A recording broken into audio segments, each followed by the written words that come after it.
kita panjatkan puji syukur kepada Allah Subhanahu wa taala atas limpahan rahmat, taufik dan hidayahnya sehingga pada pagi hari ini, hari Senin tanggal 13 Juli 2020, kita dapat bersama-sama hadir untuk melaksanakan kegiatan di tahun ajaran baru 2020-2021, masa ta'aruf siswa Madrasah Sanawiyah Bahrul Ulum Gading Mangu, Perak, Jombang, tentunya dalam keadaan sehat walafiat.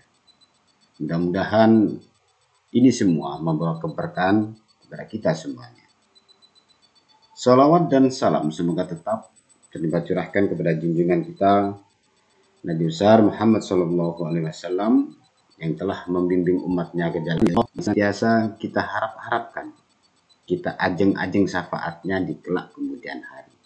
Yang ketiga kalinya disampaikan ribuan terima kasih kepada seluruh siswa baru MTS Bahrul Ulum Gading Mangu, Perak, Jombang yang sudah berkenan mengikuti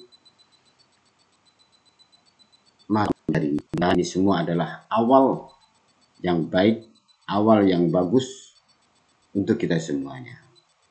Baiklah, kita buka dengan membaca basmalah dengan harapan pelaksanaan matsama mulai hari Senin, Selasa, Rabu dalam jaringan ini tidak ada kendala dan semuanya lancar, tertib. Bersama-sama Bismillahirrahmanirrahim. Baiklah anak-anak, saya lanjutkan. Perkenalkan, saya Bapak Muhammad. Jabatan selaku Kepala Madrasah, alamat adalah Jalan Masjid Luhur nomor 4, Gading, Desa Gading Mangu. Baiklah, pada kesempatan ini, Pak Lutfi akan menyampaikan materi matsama terkait dengan kemadrasahan. Baiklah, sebelum kita lanjutkan bersama-sama, kita ikuti lagu-lagu yang menarik berikut ini.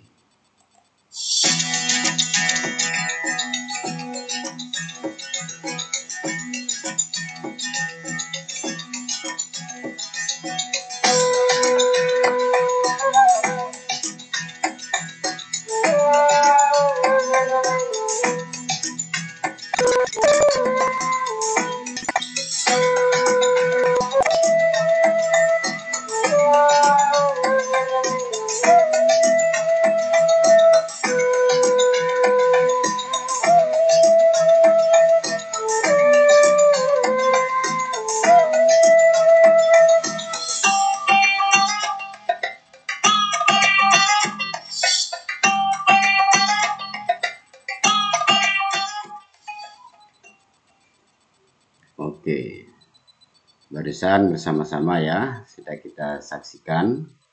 Jadi sejarah madrasah itu sudah dimulai sejak masa zaman penjajahan, zaman kolonial.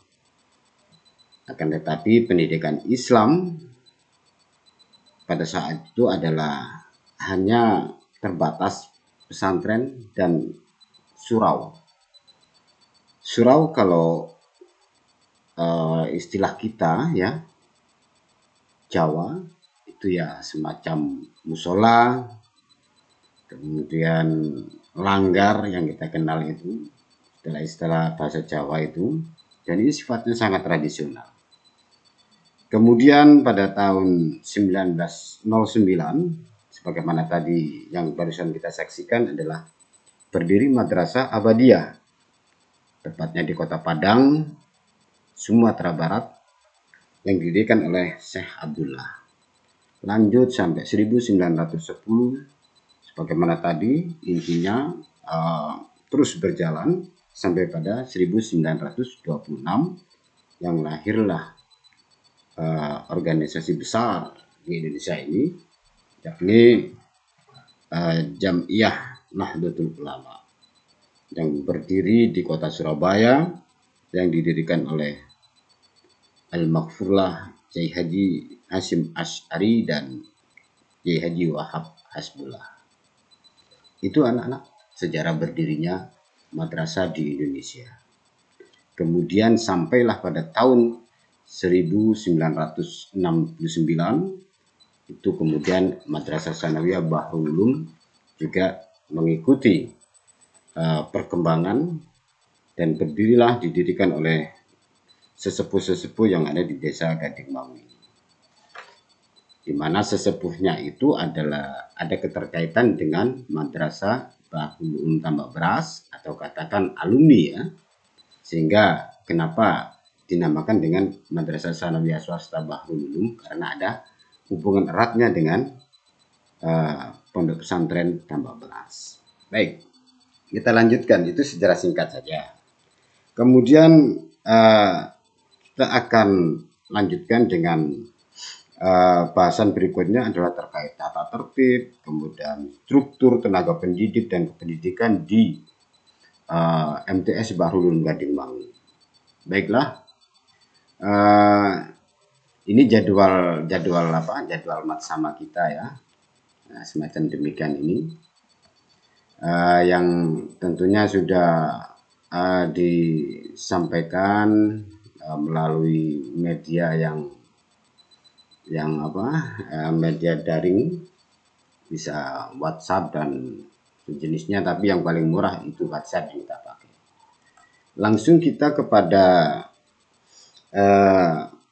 tata tertib ya. Setelah berdirinya madrasah tadi secara singkat, kemudian kita akan masuk kepada tata tertib siswa-siswi MTS Bahrul Ulum. Bagaimana tata tertibnya? Oke, berikut kita sama-sama kita ikuti. Tata tertib siswa-siswi MTS Bahrul Ulum Gading Maui ini terkait dengan hal masuk ada semacam demikian. Peserta didik harus hadir di madrasah selambat-lambatnya 5 menit sebelum pelajaran dimulai. Peserta didik yang datang terlambat tidak diperkenankan masuk ke kelas, melainkan harus melapor terlebih dahulu kepada guru piket dan guru BK. Kemudian hal absen. Hal absen ini, satu, peserta didik absen karena sungguh-sungguh sakit atau keperluan lain yang sangat penting. Kalau tidak semacam demikian, tidak diperkenankan. Kemudian urusan keluarga harus dilakukan di luar jam sekolah atau hari libur, sehingga tidak mengganggu jam efektif madrasah. Begitu anak-anak. Yang ketiga, peserta didik yang tidak masuk sekolah dengan alasan tertentu harus ada surat keterangan dari dokter atau puskesmas atau balai pengobatan atau orang tua, wali atau pengasuh pondok. 4.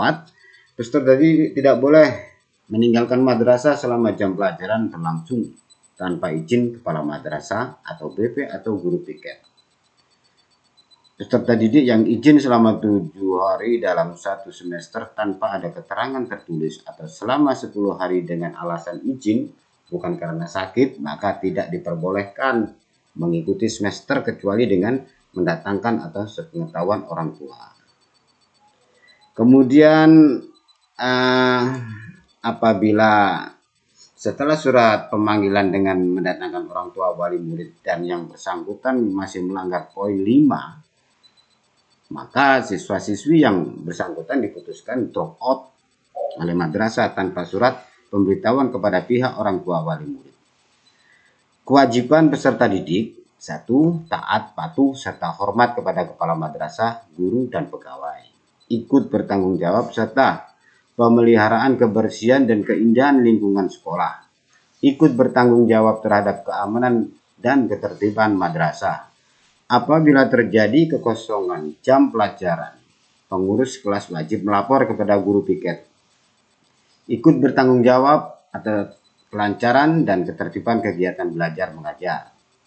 Ikut serta menjaga nama baik dan wibawa madrasah baik di dalam maupun di luar madrasah.